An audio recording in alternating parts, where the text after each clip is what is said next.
রোববার বিকেলে শাহবাগে জুলাই অভ্যুত্থান এর বর্ষপূর্তি উপলক্ষে বাংলাদেশ জাতীয়তাবাদী ছাত্রদল ছাত্র সমাবেশের আয়োজন করে। এতে প্রধান অতিথি হিসেবে ভার্চুয়ালি যুক্ত ছিলেন বিএনপির ভারপ্রাপ্ত চেয়ারম্যান তারেক রহমান।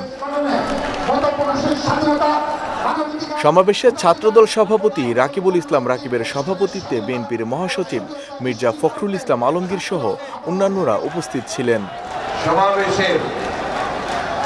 এ সময় ছাত্রদল নেতাকর্মীদের উদ্দেশ্য করে মির্জা ফখরুল ইসলাম আলমগীর বলেন, সবাইকে ঐক্যবদ্ধ থাকতে হবে। ভারতবর্ষে বসে ফ্যাসিস্ট হাসিনা ও তার লোকজন বিভিন্নভাবে গোলযোগ সৃষ্টি করার চেষ্টা করছে। আমাদের পাশের দেশে ভারতবর্ষের ফ্যাসিস্ট হাসিনা আশ্রয় নিয়েছে, তার লোক বলেনি। সেখান থেকে সে মাঝে মাঝেই হুমকি দিচ্ছে যে তারা বাংলাদেশে আক্রমণ করবে। তার শুধু তাই নয়, এখানে তারা বিভিন্নভাবে গোলযোগ সৃষ্টি করার চেষ্টা করছে। আজকের এই সমাবেশ থেকে আমাদেরকে শপথ দিতে হবে যে আমরা কোনোদিনই আমরা এই ফ্যাসিস্ট হাসিনাকে আর এই দেশে রাজনীতি করার কোনো সুযোগ দিব না। অনুষ্ঠানে প্রধান অতিথির বক্তব্যে বিএনপির ভারপ্রাপ্ত চেয়ারম্যান তারেক রহমান বলেন, স্বাধীনতার ৫৪ বছর পর বাংলাদেশ এখন পরিণত। এই পরিণত বাংলাদেশের জনগণ প্রতিহিংসার রাজনীতি দেখতে চায় না।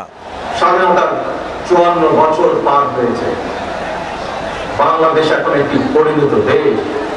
এই পরিণত বাংলাদেশে বাংলাদেশের জনগণ আর বিভেদ, বিরোধ, প্রতিহিংসা, প্রতিরোধের রাজনীতি তারা চায় না। রাজনৈতিক দলগুলোকে কারণে জনগণের কাছে সেভাবে জবাবদিহি করতে হবে। রাজনৈতিক দলগুলোর কাছে জনগণ চায় রাজনীতির গুণগত পরিবর্তন।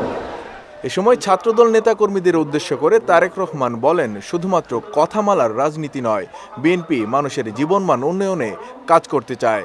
শুরু করি মানুষের। মানিক মোহাম্মদ ওমর, বিজয় টিভি, ঢাকা।